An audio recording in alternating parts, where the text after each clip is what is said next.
Hi guys, Olive here today to talk to you about some books I read over the summer. It was a very busy summer for me. I was working very hard, and then most recently I've been trying to recover from a back injury. I think I'm mainly there, but it's been very slow going. But regardless of everything I've had going on, I did get a good amount of reading done over the summer. I wouldn't say maybe as much as normal, but I still read a lot of books. And I felt like a lot of the books I read over the summer, I felt like they would go on to have an impact on other books I read later in the summer, which is always a really rewarding experience. I like when my books speak to each other in that way. So instead of going chronologically through the summer and talking about the books I read in June, July, and then August, I thought instead I would talk about the books as I felt they fit together. And in that way, I will build you a little jigsaw puzzle of my summer reading overall. The first two books I'm going to talk about, it really worked out that I read these two so closely together in time. They were both picks off of my 24 nonfiction books I would like to read in 2024 list. There was Cultish by Amanda Montell and Going Clear by Lawrence Wright. These are both nonfiction books about cults, obviously, but Amanda Montell's book is much more about the language that cults and similar organizations use to first attract people to join the organization, and then language that they use to keep those members under control. And then Lawrence Wright's book is specifically about Scientology. It starts off as kind of a biography of L. Ron Hubbard, but then he shifts focus eventually as L. Ron Hubbard is creating Scientology, and he starts talking about the history of that organization, religion, and how it became the beast that it is today. I finished Cultish first. I had listened to her newest release, The Age of Magical Overthinking, during a road trip we took during the month of April. We had another road trip coming up in the month of June, and I knew I had Cultish on that priority nonfiction books list, so I felt like it just made sense to make Cultish the audiobook listen for that road trip. There was just such nice symmetry to that. I have consumed my fair share of content about cults over the years. I feel like if you tune into anything pop culture related, you're gonna hear about a cult eventually, past or present. We're always talking about cults, it seems like. And I feel like it's so easy to pass judgment on people who find themselves involved in a cult. Like, why did these people allow themselves to be sucked in by this? Why didn't they see what was right in front of their face? Why did they choose to buy into this? Why did they not get out when they could? I've definitely had some of those thoughts myself. I will admit I am not much of a joiner. I am a highly critical thinker, and to be completely honest, I have a bit of an authority problem. So being involved in a cult has always seemed like something very foreign to me. Like, I don't know why anybody would ever want to get involved with something like that. But I'm so glad I read Cultish because it is all about the language that cults use. And the language of cults is just the language of groups. It's the language of belonging. It's the language of togetherness. Except the cult means to use it to manipulate. You'll find the same kind of language. It's very persuasive language because we're very tribal creatures. We want to find a place where we fit in. A lot of different organizations, like a workplace or a team sport, they'll use that kind of language, but they don't mean to use it in a bad way, unless you consider all persuasive language to be manipulative. But cults specifically are trying to manipulate people. That language that is so powerful because of human nature is being used against someone. And that someone is a person who probably just wanted to find a place where they belonged. They wanted to feel like they were going to join this group of people that had their back. They were drawn in, and then they were kept in using those types of manipulative practices, that language, that pressure that cults put on people. And then they find themselves so deep in the hole that they can't get out. So going into a book like Going Clear about Scientology, which frankly I find completely vile, you see how people got in for one reason, for the self-improvement classes that they advertised, or to have access to this vast network of people in Hollywood. These people are trying to make it in Hollywood. They see the value of knowing all these people involved in the industry. They get in for those reasons until they slowly get sucked in, pulled in more and more and more gradually until their entire life all of a sudden is the cults. And they're so deep in the quicksand that it would be more dangerous to try to get out. Knowing that, feeling for these people really helped me push through the very uncomfortable reading experience of reading Going Clear, which, as I predicted, completely creeped me out.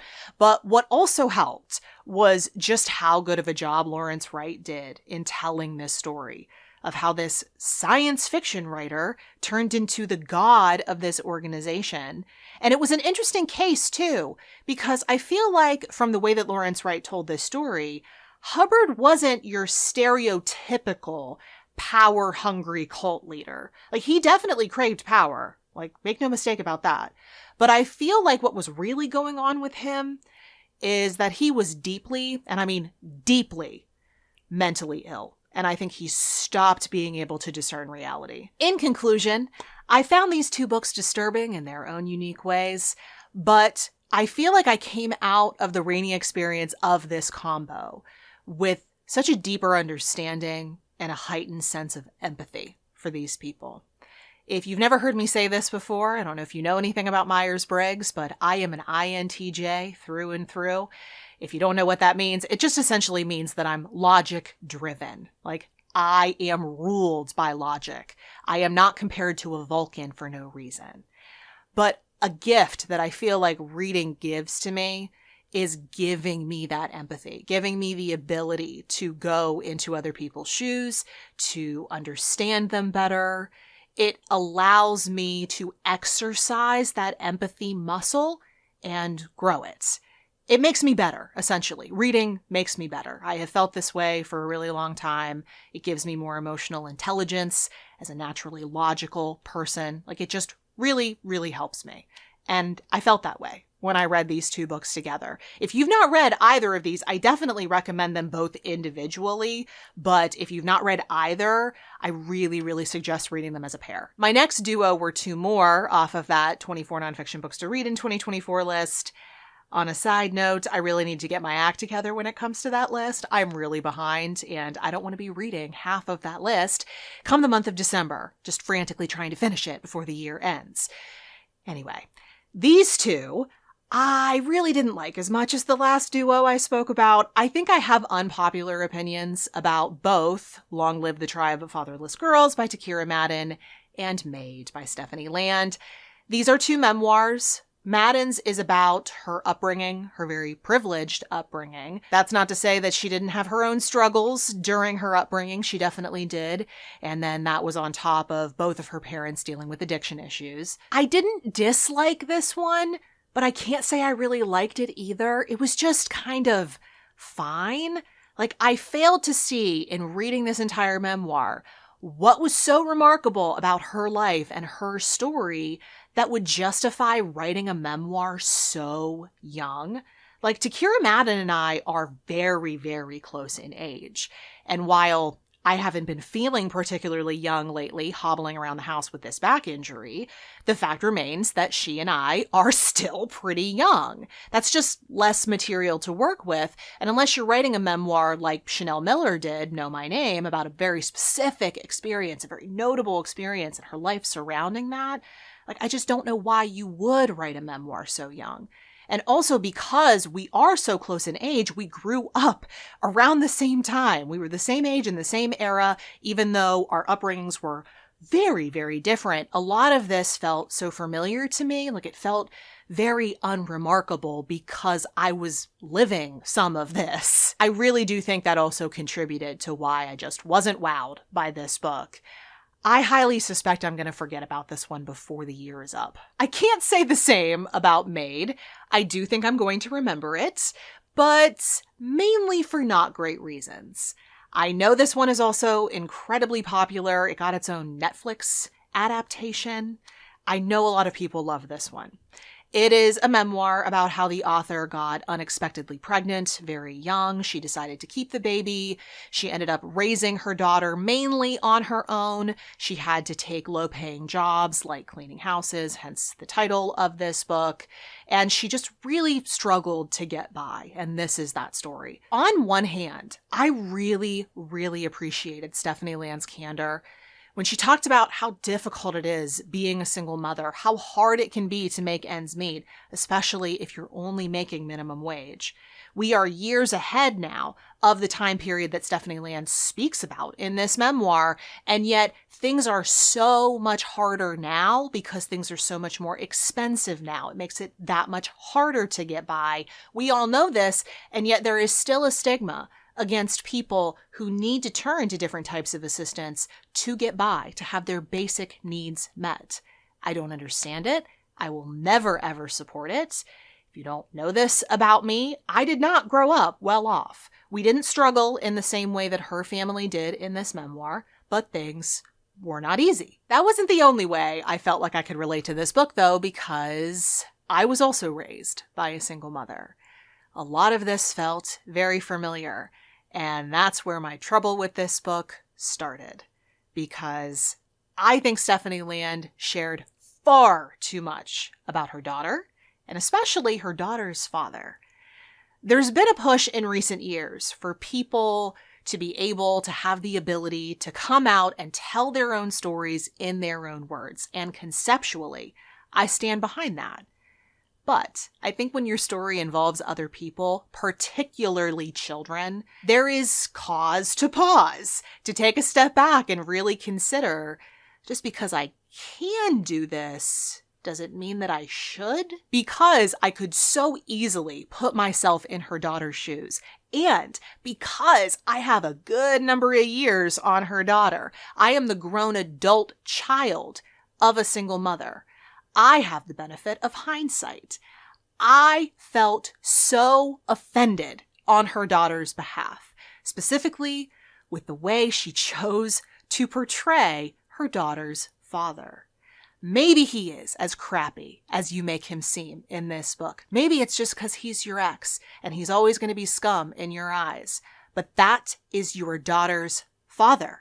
He always will be. What I find just mind-blowingly hypocritical is that Stephanie Land in this memoir accuses her ex of parental alienation, which is disgustingly common in child custody cases. If you've never heard the term, it's just when one parent or guardian manipulates a child, tries to poison their mind against the other parent or guardian, trying to get them to turn against them, most often because the person who's doing the parental alienation wants full custody or wants to get revenge. Like, there's no good reason to do it, but it is very, very common. So this very well may have happened. She talks about it in her memoir. I really didn't agree with him doing it if he actually did. However, I don't see, this is my personal opinion, I don't see how this memoir, her writing about her child's father in such a publicly accessible way, talking about all their business, putting all their business out there, is that not just another form of parental alienation? I may not be a mother, but I had one in exactly this same position, and I am so glad that she never put me in the position that I think this daughter is now in. To have an entire book out there full of your father's alleged shortcomings, for me, you, anybody out there to read, that wasn't in the daughter's best interest. Maybe this daughter grows up and decides she wants nothing to do with her father. He is just as bad as her mom says he is. But that's her decision to make. Looking at Maid through that lens, not being able to unfeel that central feeling I have about it, has made it really hard to have any good feelings about it, even though I didn't dislike everything about it. I do think it had some redeeming qualities. I know this is a very popular book. I know some people love it, but I've had a lot of time to sit on these feelings, and they haven't gone away. So I said what I said. I didn't like either of these. Let's move on. Then I listened to 2 audiobooks that were both produced by the same company, Pushkin. I had listened to one of their audiobooks a while back. It was called Heartbreak by Florence Williams. and it quickly became one of my all-time favorite audiobooks, largely because of the way it was produced. Like, they did such a good job. There was additional material. I loved it. I've never been able to forget it. So when they reached out to me and offered me an audio copy of a new release, The Art of Small Talk by Jessica St. Clair and Casey Wilson, I gladly accepted. And then independently, I also sought out another one of their audiobooks. It was Liar's Poker by Michael Lewis. The Art of Small Talk is an audiobook original. Like, there is no physical version of this book out there. It is audio only. And it was created and performed by two actors who love small talk. Those short connections with people that can either end there, just be a pleasant interaction, or they can go on to become a deeper connection. Small talk really is how we meet people in the first place, so it kind of introduces you to new people. But like many other people out there, even though I see the value of small talk, I don't like it, largely because I don't feel like I'm any good at it. But that's why I wanted to listen to this audiobook. And in it, the authors basically give the ground rules for small talk, how to initiate it, what to talk about with people versus what topics to avoid, and then very critically, how to exit gracefully. There are also lots of other auditory goodies in here. Like, there are pieces of interviews with other actors and comedians like Amy Poehler and Tony Hale. And there are also segments of the two authors basically taking someone who is very bad at small talk under their wing, mentoring him to become better at small talk. So you will hear his actual interactions with other people at a real party, and you hear them helping him open up more to people, what to talk about, rating whether or not an interaction went well or not. This was so entertaining. It was really funny, and it was actually extremely helpful. Liar's Poker was also an excellent listen, partially because of all of those extras. The author narrates it himself. And in case you didn't know this was his first book. This was the book that put him on the map. It is all about his personal experience working on Wall Street in the 1980s. It's a job he kind of fell into and never quite fit into. He worked as a trader at Salomon Brothers in the 80s. And so he talks about the history of the company as a whole. He talks about the culture on Wall Street at the time and how he kind of fit into the entire thing. It wasn't my favorite Michael Lewis book, but I did really enjoy it. And I think what I really, really enjoyed about it and the audiobook experience in general was the fact that you got to hear actual news reporting from the 1980s about the things that you're hearing about in the book. You get to hear the anchors on different news channels talking about these things. Like, hearing all of that really made me feel like I was back in the 80s. Like, this audiobook is a time capsule. But since we're on the topic of money, I also read 2 books on shopping malls. Why, you ask? Well, just because I could. I read a book called Big Mall by Kate Black, which is an essay collection centered around this Canadian shopping mall that played a really big part in the author's adolescence. And I paired that with a book called Meet Me by the Fountain by Alexandra Lang, which is a history of the modern shopping mall with a focus on architecture. I tapped into my inner Valley girl to review both of these in a dedicated video, which I will link for you below and up in the cards in case you'd like to hear about one or both of these. The next 2 books I'll be speaking about were both part of series. That's why I paired them together. The first one is called Owl and the Electric Samurai by Christy Cherish. This is the 3rd book in the Owl series, in which we follow a Laura Croft-esque former archaeology graduate student turned international antiquities thief who has to battle the paranormal in her line of work just far too often, to her chagrin. And then I wrapped up the Lovelight Farms romance series by reading its newest release, Business Casual, which tells the story of Charlie and Nova, both of whom are siblings of characters who we've met earlier in the series. These 2 start something casual while New York-based Charlie is in town for reasons, but it blossoms into something more. Owl and the Electric Samurai, I wish I would have read sooner. I started this series years ago. Like, if you are a long hauler here on my channel, then you may remember me reading the first 2 books in this series years ago. I'm thinking maybe 2016, 2017. That's the last time I picked up this series. I think I didn't keep going because I thought the first book, Owl in the Japanese Circus, was so good, and then the second was kind of a letdown. So I wasn't really feeling the pull to finish the series, and then almost a decade goes by and I haven't finished it. So this was actually the first time that I needed that info dumping that authors do in later books in a series, because they assume it's been a while since you've read the last one or you forget things from the last one. I actually needed that this time to get me back on track with the plot and the characters. I was able to pick it up fairly quickly. It's a very, very distinct world, the Owl series, one that I really enjoy. But I also didn't think this third installment was that spectacular. I do want to finish the series, though. It was a mistake going this long without picking up one of these books. I just want to finish the series, so I'm going to pick up the fourth one, hopefully soon. Business Casual, though, I loved. I can't even put into words how much I loved it.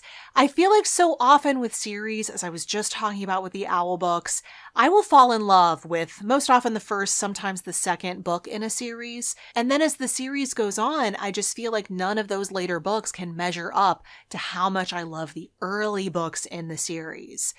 This series, though, the Lovelight Farms books, I feel like I have loved every single one more than I loved the previous.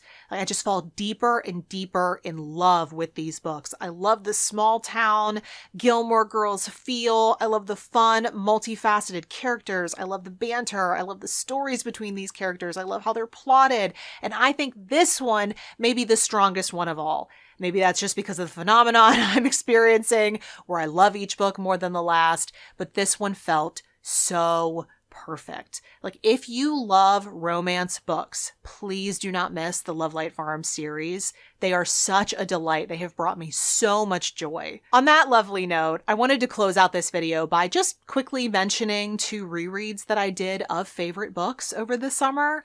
Of course, in the month of June, I did my annual reread of my all-time favorite book, Rules of Civility by Amor Towles.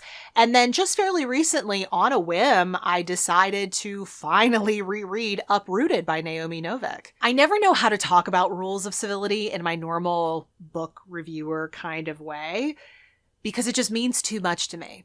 It might be the one book out there that I just physically can't review. Like, I can't look at it in a critical way. It is way too close to my heart. I consider it perfect. That there's no way I could review it. I've had many requests over the years to do a review video or some other type of standalone video, maybe a spoiler-heavy deep dive. It would have to be spoiler-heavy because I know just way too much about that book. I would not know how to leave details out because I know them all. But every year when I think about making a video like that, it just feels too much like I would be reading out of my diary. Like, it just feels a little bit too personal. Like I'd be revealing way too much of myself by discussing that book. So instead, I will just say I've read it 10 times now. 10 times. And it remains my favorite. Uprooted, on the other hand, I had only read once. I read it for the first time back in 2015, not long after I started this channel. And I think I attempted to reread it a few times, but I wasn't in the right headspace for it, so I put it down. So this was the first real reread of Uprooted that I had done. And a lot of it was familiar. Of course, I know what happens, but I realized that there was so much of it that I had forgotten. I think that's partially because when I read it for the first time, I loved it so much that I was speed reading, trying to get it into my brain as fast as possible. So I think I missed some details that way. But also, it's been almost a decade. There were bound to be some details falling through the cracks.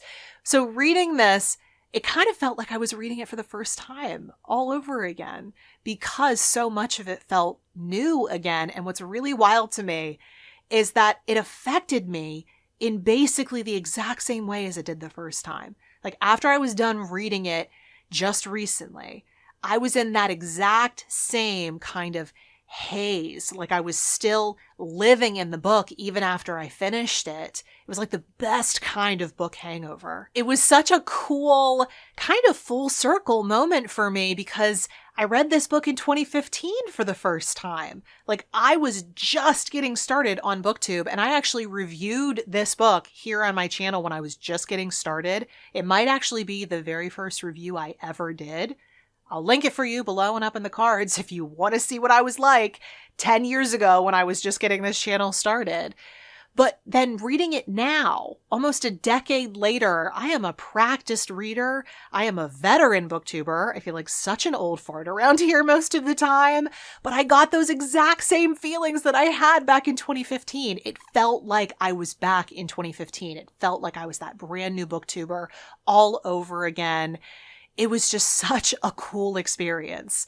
It really confirmed for me that this is one of my all-time favorite novels. I love it so much. And it also confirmed for me that I need to stop making myself feel guilty about allocating time to rereading favorite books. I need to stop worrying so much about getting other books off of my TBR. Like, rereading an old favorite is such a gift that you can give yourself. And I've been going beast mode this entire summer, so that was a gift I really needed. I'm really glad I did. But those were my notable reads of the summer, ones that I felt I had enough to say about to warrant bringing them up in this video. If you want to keep tabs on all of the reading that I do, though, be sure to follow me over on Goodreads and or the Storygraph. I keep both of them as updated as I possibly can. You can see all the books I'm reading, what I'm currently reading right now. Also, if you want to keep up with me more in general, I've been posting more on my Instagram as well, so you can follow me there if you're interested. Down in the comments below, let me know how your summer was. Let me know what your favorite read of the summer was. You can also tell me what you thought about any of the books I spoke about today. If you have any recommendations for me based on the books I spoke about today. I've really missed talking with you all, so I'm looking forward to catching up with you in the comments below. Thank you so much for watching. I hope you're having a wonderful day, and I'll see you in the next video. Bye.